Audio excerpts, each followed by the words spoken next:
everyone. One of the most common questions I get asked is, should I buy tubes or should I buy pans? And if I buy tubes, can I re-wet them or not? The answer is yes, you can re-wet tubes. Winsor & Newton actually state that their tube watercolours do not re-wet very well. So if you want dry versions, you should buy the pans as well. I'm telling you that's absolute bullshit. Now, it may not re-wet as well in their laboratory tests, but in actual practice and actually using them, it's totally fine. I'm about to show you it so that you can see it with your own eyes, that it's absolutely fine. So, what I've got here, and I'm not going to use the same colour for all three because that would be too organised. Oh, actually, no, maybe I will. I don't know. No, I'm probably not going to because I don't think I've got the same colour to hand and I'm doing this for speed. Okay, French Ultramarine here in a tube. I've got a variety of tube paints. These are dry and I'm going to use this Cerulean Blue red shade because I haven't used that yet. That's been dried for about a week, nearly a week. I'm just going to add a few drops of water to that and I'm going to let that soak in. Usually I'd missed it, but I'm just adding a little water and I'm going to let that soak. You always, when you've dried it down in a palette, let it soak. In the iCards, I'm going to link to a video on how to dry your paints into a palette without them cracking. So you can watch that now if you don't know how to do it. But otherwise, I'm going to show you what I do. Now, I've got a Winsor & Newton Professional half pan in here. It's a Prima Tropicals box, but I've got Winsor & Newton paints in it. Just want to explain half pans to people a little bit. You can buy them empty and fill them from tubes, but these are half pans that I've bought. When one buys a half pan from a pro company, these are an extruded block of paint. So if I can get one out, not that easy. They are a block of paint that's been extruded by machine as a sausage. Oh, there we go. It's a block extruded by machine like a sausage and cut into pieces. And those pieces, you can see the cut edge there. I've got a really high pigment load, so they will give you lots of pigment when you use them. These are known as half pans. A full pan would be like two of these side by side joined together into one. That's a full pan. And many companies, including Winsor & Newton, sell a large pan or a giant pan, which in Winsor & Newton's case is about it's about roughly this kind of size, and it's made of porcelain, very beautiful. And it's got paint inside it. Now, I've not used them from Winsor & Newton, but I think it's a poured paint rather than extruded paint, and that has implications for how much paint is actually in them and whether they're good value. So if you've used the Winsor & Newton giant large pans, specifically from Winsor & Newton, not from another company, please let me know, because I'd really like to know if they are actually good value, because I will use them for some of the colours I use the most.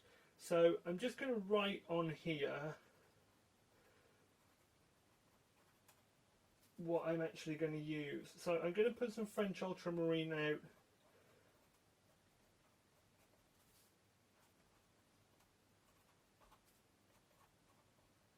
I'm going to put some French Ultramarine out straight from the tube, from a half pan, and I'm going to put some Cerulean red shade because that's vaguely similar in colour. I have got some French Ultramarine, but I've got 5 stacking palettes over here, and I don't want to dig for it. I'm making this quickly, which I've dried down and re-wetted, which you've just seen me do. So you can just see how they compare in terms of load, I guess. Just remove some of the crap from my working area. This is French Ultramarine from a tube, and I'm going to squeeze a little onto this porcelain slab palette here. Not very much, little dot. Now, I like to use assorted different ways to add water to things. One of them is sometimes a syringe, sometimes I have a squirty bottle. These have got dropper tops, and I just find that a good way to add a sort of measured amount of water. And at the same time, I'm going to open up this little mini palette here, and I'm going to take the ultramarine, because I know which one it is, and I'm going to add a drop, just a drop, onto that so that it can have its opportunity to just soak in. I'm going to take a Proline Plus, actually no I'm not. I'm going to use a Proline 1-inch one stroke because I haven't used this brush before, and I'm just going to mix in that French Ultramarine. This is quite a thirsty brush, so it's probably just going to soak it all up, but just add a little bit more water to it. There's no really easy way to get equivalent amounts of paint out. I'm using a crap paper, by the way. This is my sketchbook. It's a Pink Pigs Aurelie or something like that. It's their own brand. It's a size drawing paper. It's not really proper painting paper as far as I'm concerned. So yeah, there you go. Now the advantage of using it straight from the tube is I could do gigantic washes really easily. The other advantage is I could make premixes should I wish, and indeed I do.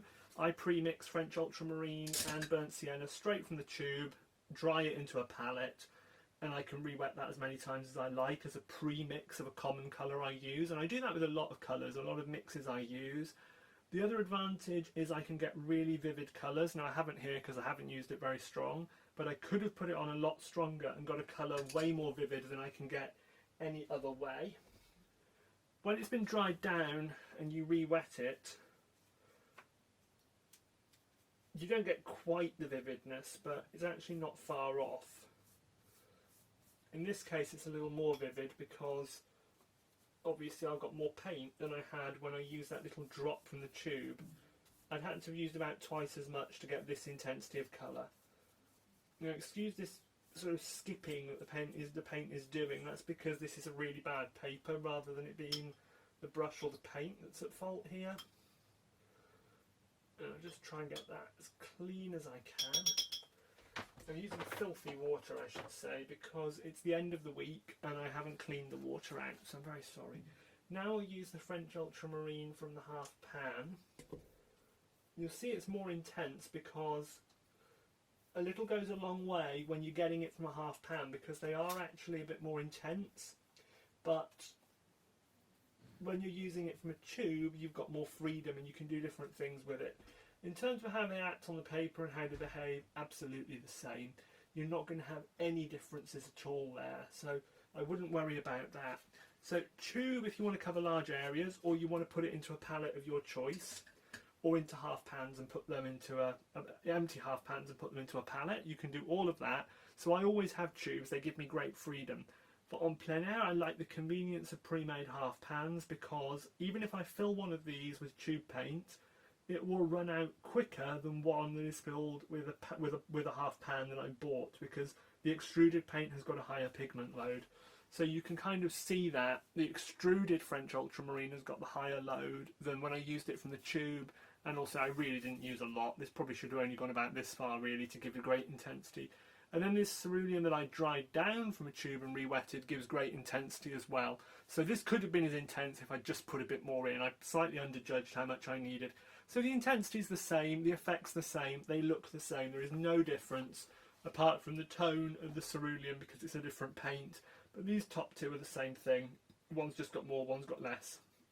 The great advantage of using tubes is just that you can cover more area more quickly, and that you can get bigger brushes into it because you can mix it thick and put a brush in it.